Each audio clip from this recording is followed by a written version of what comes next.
బావగారు, నేను చేసిన తప్పల్లో ఒకటే, పెత్తనం నా చేతుల్లో ఉండాలనుకున్నాను అంతే.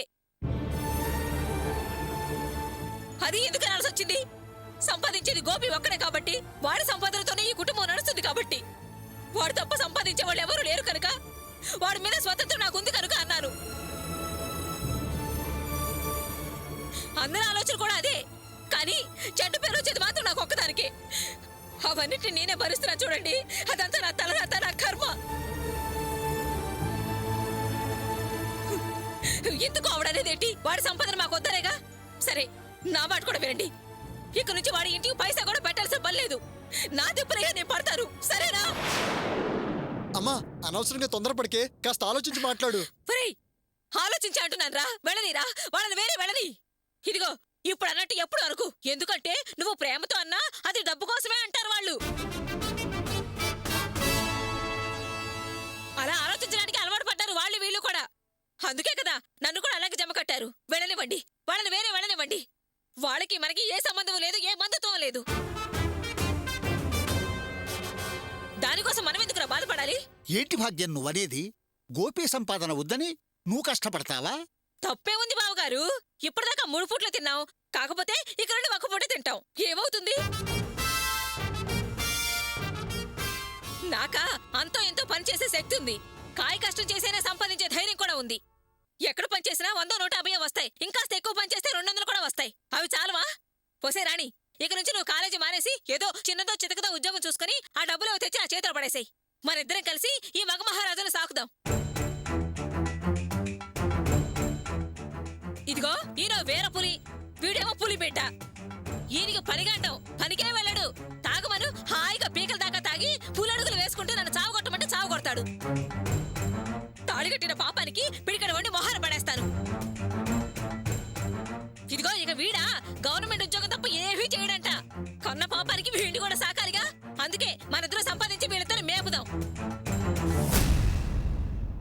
ఇప్పుడున్న అప్పులు కూడా మనమే కింద మీద పడి తీర్చేద్దాం. ఎవ్వరూ దిగులు పడాల్సిన పని లేదు. అవును పెదనాన్న, ఇక నుంచి అన్నయ్య ఈ కుటుంబం కోసం కష్టపడాల్సిన పని లేదు. తన సంసారం, తన సుఖం చూసుకుంటే చాలు. నాకు తెలిసినప్పటి నుంచి చూస్తున్నాను. ఈ కుటుంబం కోసం పాపం తన సంతోషాలన్నీ వదులుకున్నాడు. ఇప్పుడు వదిలిన సంతోషం కూడా దూరం కావడానికి మేం కారణం కాకూడదు. ఇంకా ఇంకా అన్నయ్యకు భారమై వాళ్ళ సంసారం సుఖంగా సాకుండా మేం అడ్డపడకూడదు. అమ్మ చెప్పినట్టే చేద్దాం పెదనాన్న. అవునన్నయ్య, రాణి చెప్పిందే కరెక్ట్. ఇన్ని సంవత్సరాలు బాధ్యత లేకుండా తిరిగి తాగి తందనాలాడాను. ఇప్పుడు వాళ్ళ మాటలను చెప్పుతో కొట్టినట్లయింది. పాపం గోపి మా కోసం కష్టపడి జీవితాన్ని కర్పూరంలా హరించుకుపోయాడు. వాడి ఏనాడూ సుఖపడలేదు. ఇంకా ఎన్నాళ్ళు ఇలా వాడి సంతోషాన్ని వదులుకుని జీవించగలడు? వాడిని వేరే ఉండని అన్నయ్య.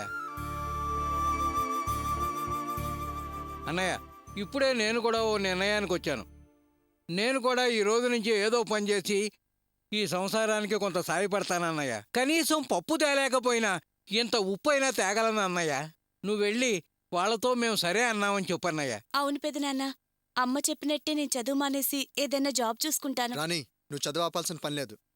ఇంతవరకు నేను చేసిన పొరపాట్లను అర్థం చేసుకున్నాను. గవర్నమెంట్ జాబ్ మీద ఆశతో సరైన పని ఏదీ చేయలేదు. వచ్చిన రోజే ఆ జాబ్ వస్తుంది. అందాక ఏదో ఒక పని చేస్తాను. ఈ కుటుంబానికి సాయంగా ఉంటాను. పెదనాన్న, ఈ కుటుంబాన్ని నేనే పోషిస్తాను. అప్పు కూడా నేనే తీరుస్తాను. అన్నయ్య ఈ కుటుంబం కోసం చాలా కష్టపడ్డాడు. ఒంటి చేత్తో ఈ సంసారం మొత్తం ఈదాడు. ఏనాడు ఎవరికి ఏ కష్టం కలిగించలేదు. ఇక నుంచైనా అన్నయ్యని సంతోషంగా ఉండనివ్వండి. రాణి చదువు పూర్తి చేయించి ఏదో ఒక జాబ్ ఏర్పాటు చేసి ఆ తర్వాత దాన్ని పెళ్లి చేసే బాధ్యత కూడా నాదే. కానీ పెదనాన్న, ఈ విషయం అన్నయ్యకి తెలియనివ్వకండి. మీరు వెళ్ళి వాళ్ళతో చెప్పి వదిన్ని తీసుకొని రండి. మీరంతా ఇలా బాధ్యతలు పంచుకొని మాట్లాడుతుంటే నాకెంతో ఆనందంగా ఉందిరా. గోపి మీద మీరు పోటీపడి చూపించే ప్రేమ కన్నీళ్లు తెప్పిస్తోందిరా. అసలు విషయం మీతో ఎలా చెప్పాలా అని ఆలోచించుకుంటూ వచ్చాను. కానీ మీరంతా వాడి సుఖం కోసం పడే తాపత్రయం చూస్తుంటే నాకెంతో తృప్తినిచ్చిందిరా. వాడి వేరే కాపురం విషయంలో మీరంతా నిర్ణయం తీసుకోగానే సరిపోదు. వాడి నిర్ణయం ముఖ్యం. మరి వాడు ఒప్పుకుంటాడో లేదు. అన్నయ్య ఎలా ఒప్పుకుంటాడు పెదనాన్న? తన సంతోషం కన్నా మా సంతోషమే ముఖ్యం అనుకుంటాడు. ఆ మాటే చాలాసార్లు అన్నాడు కూడా. ఈ కుటుంబం కోసం ఎంత కష్టమైనా ఇష్టంగానే భరిస్తానన్నాడు. అందుకే మనమే ఏదో ఒకటి మాట్లాడి ఒప్పించాలి. అవునన్నయ్య, మనమే ఏదో ఒకటి మాట్లాడి వాడి చేత సరే అనిపించాలి. అది కూడా నీ వల్లే సాధ్యం అవుతుంది. అరే, నన్ను తప్పుగా అనుకోకండిరా. వాళ్ళు ఒప్పుకుంటారా లేదా అనేది రెండో సమస్య. అసలు ఈ విషయం వాడికి చెప్పి వాడి బాధను భరించటం నా వల్లనవుతుందా? వాడి ముఖంలోకి ఒక్క నిమిషం కూడా చూడలేనురా. వేరే కాపురం విషయం చెప్పడానికే వెనక ముందాడి మీకప్పగించిన వాడిని ఈ విషయం చెప్పడం నా వల్ల కాదురా. తల్లిదండ్రులతోటి, అన్నాజెల్లెళ్లతోటి, అక్కాతమ్ముళ్లతోటి కలిసుండాలని వాళ్ల మనసులో నొప్పించకూడదు అని చెప్పి పెంచినవాణ్ణి ఇప్పుడెలా మీతో సంబంధాలు తెగతింపులు చేసుకొని వేరే ఉండమని చెప్పగలను చెప్పు? మీరంతా వాడు సంతోషంగా ఉండాలనే కోరుకుంటున్నారు గదా, మరి వాడి మేలు కోరి మీరే వాడికి ఈ విషయం చెప్పి ఒప్పించండి. నాకు మాత్రం వాడితో చెప్పే ధైర్యం లేదురా. అయ్యో అన్నయ్య, అలా అంటే ఎలాగూ? నా బలహీనత చెప్పాను గదరా. ఇప్పటివరకు కష్టపడింది నువ్వే కదా అని వాడికి అర్థమయ్యేటట్లు చెప్పండి. మీ నిర్ణయం ఇది అని సర్ది చెప్పి ఒప్పించండి. ఏది ఏమైనా ఈ విషయంలో నేను మాత్రం తలదూర్చలేనురా. వాడి ఎదురు ప్రశ్న వేస్తే నేను తలెత్తుకోలేను. వాడితో చర్చించి జరిగిందేమిటో చివరకు నాకు చెప్పండి. వాడు ఏ నిర్ణయం తీసుకున్నా సంతోషమే, కానీ వాడి నిర్ణయం మాత్రం నాకు చెప్పండి. మరి నేను వస్తాను. మంచిదన్నయ్య.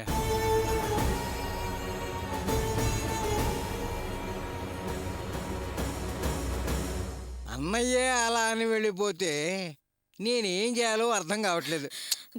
నువ్వు వాడి తండ్రివేగా. వాడి జీవితం గురించి, వాడి సుఖం గురించి ఆ మాత్రం ఆలోచించలేవా? ఓ పెద్ద పెద్ద మాటలు మాట్లాడతావుగా. ఇది కూడా నీ వల్ల కాదా? ఫుల్లుగా తాగొచ్చి పులి పులి అంటావుగా. ఇప్పుడేంటి పిల్లడుగులేస్తున్నావు?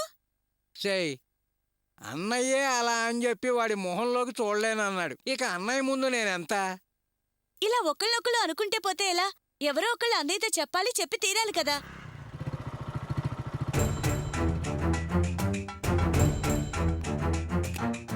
ఇదేంటి వీడు ఈ టైంలో వస్తున్నాడు?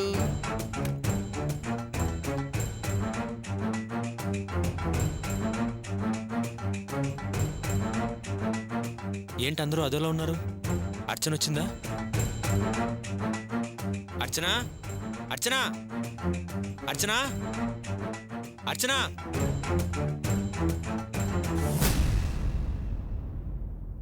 అర్చనా, అర్చనా, అర్చనా, అర్చనా. అర్చన ఇంకా రాలేదు.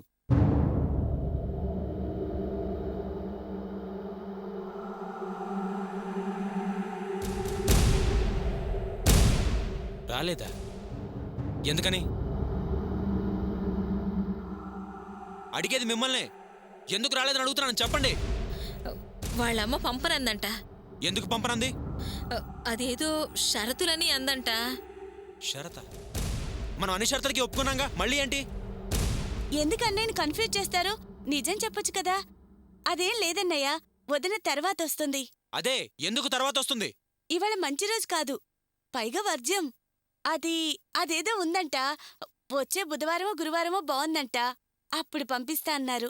ఈ విషయం చెప్తే నువ్వు బాధపడతావని అమ్మా నాన్న దాస్తున్నారన్నయ్య. అంతేనా? నేను ఇంకేమైనా అయిందేమోనని భయపడిపోయాను. బుధ గురువారం అంటే దగ్గరలోనే ఉందిగా. ఇప్పుడు అంత అర్జెంటుగా రావాల్సిన అవసరం ఏముంది? కొంపలే మునిగిపోతాయి. గురువారం అయితే చాలా మంచిది, ఎందుకంటే బాబాకి చాలా ఇష్టమైన రోజు. ఆ రోజే పాలు పొంగించేద్దాం. నువ్వేం దిగులు పడకన్నయ్య, జస్ట్ 4 రోజులైతే వదిలొచ్చేస్తుంది. ఇందులో దిగులు పడ్డానికి ఏముందమ్మా? నాన్న, గురువారం వచ్చి పాలు పొంగిస్తామని హౌస్ ఓనర్కి చెప్పే. నేను షెడ్కి వెళ్ళి వస్తాను. వస్తానమ్మా.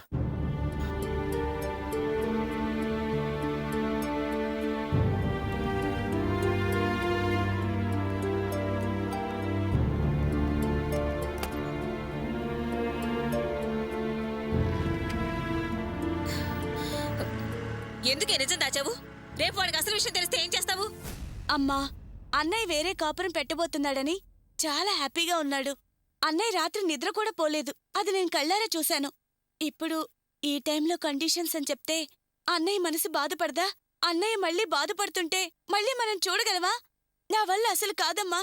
సరేనే, ఇప్పుడు నిజం దాచిపెట్టావు, బానే ఉంది. రేపైనా అర్చన వాడు ఫలానా కండిషన్స్ పెట్టారని తెలియాలి కదా, అప్పుడెలా? అందుకే ఏదో విధంగా విషయం వాడికి నేను చెబుదాం అనుకుంటే మధ్యలో ఇంకో కథ చెప్పేశావు. పోనీ నాన్న, నాకు తోచింది నేను చేశాను. ఇంకా 4-5 రోజులు టైం ఉంది కదా, ఈ లోపు బాగా ప్రిపేర్ అయ్యి ఏదో ఒకటి చెప్దాం. అప్పుడు మాత్రం వాడు ఒప్పుకుంటాడా? పైగా ఇలా దాచిపెట్టారంటే వాడు తట్టుకోగలడా? ఏది ఏమైనా సరే వాళ్ళిద్దరినీ ఒకటి చేయాల్సిందే. అసలు అన్నయ్యకి నిజం చెప్పకుండా దాచేస్తే? తెలివి తక్కువగా మాట్లాడకే. ఇదేమైనా చిన్నపిల్లల ఆట అనుకున్నావా? దాచిపెట్టడానికి, దాగుడు మూతలాడడానికి? వాడికి తెలియకుండా ఎంతగానో దాచిపెట్టగలం? అవును రాణి, నువ్వన్నదే కరెక్ట్. అసలు ఎందుకు చెప్పాలి? చెప్పద్దు భాగ్యం, అసలు విషయమే చెప్పద్దు. ముందు వాడు వేరే కాపురం పెట్టని, ఆ తర్వాత మెల్లిగా వీలు చూసుకుని మనమే చూద్దాం. వేరే కాపురం పెట్టాక చెప్తే వాడి కోపం వచ్చి దాన్ని ఆ సంవత్సరాన్ని వదిలేసి వచ్చేయడా? చూడు భాగ్యం, అర్చనతో కలిసి కాపురం పెట్టాక వదిలిపెట్టి రావడం అని తేలిక కాదు. వాడు రాడు కూడా. కట్టుకున్న భార్యను వదిలేసేంత మూర్ఖుడు కాదే నా కొడుకు. చూడు, మెల్లగా మంచిగా ఉన్నప్పుడు నిజం దాచావురా గోపి అని చెప్తే వాడు పెద్ద మనసుతో ఆలోచించి క్షమిస్తాడు కూడా. మా దారిని మమ్మల్ని బతకనీరా అంటే ఏమంటాడు? ఏమీ అనడు. చిన్నపిల్ల ఇది అన్నదంటే అర్థం ఉంది. నువ్వు చిన్నపిల్లల మాట్లాడతావేంటి? అసలు ముందు ఇలా చేయడానికి మీ అన్నయ్య ఒప్పుకోవాలిగా. మా అన్నయ్య సంగతి వదిలేవే, ఆయనకి ఎలా చెప్పాలో నేను చూసుకుంటాను. ఎరా వాసు, నువ్వేమంటావు? నాకేదైనా ఓకే, మీకు నచ్చినట్టు చేయండి, నా ఫుల్ సపోర్ట్ ఇస్తా. ఓకేరా. ఆహా, నేను ససేవరా ఒప్పుకోను. నేనే వెళ్ళి వాడితో అసలు నిజం చెప్పేస్తాను. నానా, ఏంటి ఏంటి వాడితో నిజం చెప్తానంటున్నావు? ఏంటి ఆ నిజం? ఇదిగో, ఇప్పుడు ఆపటానికి అన్నయ్య కూడా లేడు. వాగితే చంపి పారేస్తాను, జాగ్రత్త.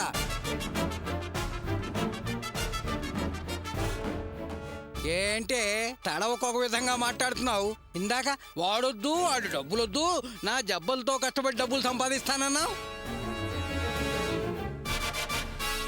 ఇప్పుడు నిజం చెప్తానంటున్నావు. ఎందుకే? ఇదంతా వాడి డబ్బు కోసమే కదా. మాట్లాడమేమే, అందుకే కదా ఈ డబుల్ స్టేట్మెంటు. నేనే డబ్బు మనిషిని కాదు. రేపు నిజం తెలిస్తే వాడు కోపడతాడని. మేం కూడా వాడు కోప్పడకూడదని ఇలా చేసింది. గోపిని చూసావు కదా, ఇప్పుడే వచ్చి వెళ్ళాడు. వాడిని అర్చన ఎన్ని మాటలన్నా అర్చన ప్రేమ కోసం ఎంత తహతహలాడిపోతున్నాడు. అర్చన అని ఎలా వెతికాడు? రాలేదనగానే నిరాశపడిపోయాడు. నీ సొంత నిర్ణయాలతో వాడిని అలా నిరాశపడుతూనే ఉండమంటావా? వాడు ఆనందంగా బతకద్దా? నేను వాడు మంచి కోసమే అంటున్నానయ్యా. నటించకే. అర్చన అంటే నీకు నచ్చదు. ఆ అర్చన ఇంటికి రావటం నీకు ఇష్టం లేదు. అందుకేనే ఈ వెధవ డ్రామాలు. పాపం మాటలు మాట్లాడుకు, పురుగులు పడిపోతావు. ఎందుకైనా నా మీద అభాండాలు వేస్తున్నావు? నేనంత పాపం మూట కట్టుకుని పోవాలని చూసేదాన్ని కాదు. నాకు కాస్త మంచి చెడు పాపం పుణ్యం తెలుసు. ఉంది. నాకెందుకు తెలియదే నీ మంచితనం? ఈ విషయంలో నిన్ను నమ్మనగాక నమ్మను. నిన్ను నమ్మేంత పిచ్చోని కాదు. చూడు, ఈ విషయం మా అన్నయ్యకి కానీ ఆ వియ్యపురాలకు కానీ తెలియకూడదు. అంతేకాదు, నీ దగ్గరికి వస్తుందే అక్క చెక్క అని ఆ చిలక దోచి అలా చింతామణి, దానికి అసలు తెలియకూడదు. దానికి తెలిస్తే బీబీసీనే. ఇదిగో, నీ ద్వారా ఈ విషయం బయటకు వచ్చిందో నువ్వు కాటికి కథ కంచికి. అర్థమైందా? ఇదిగో, ముందు ఎవరికీ చెప్పనని ప్రమాణం చెయ్యవే. ఆ తల మీద ఒట్టే చెప్పవే. నిన్నే చెయ్యమ్మా, ప్రమాణం చెయ్యి.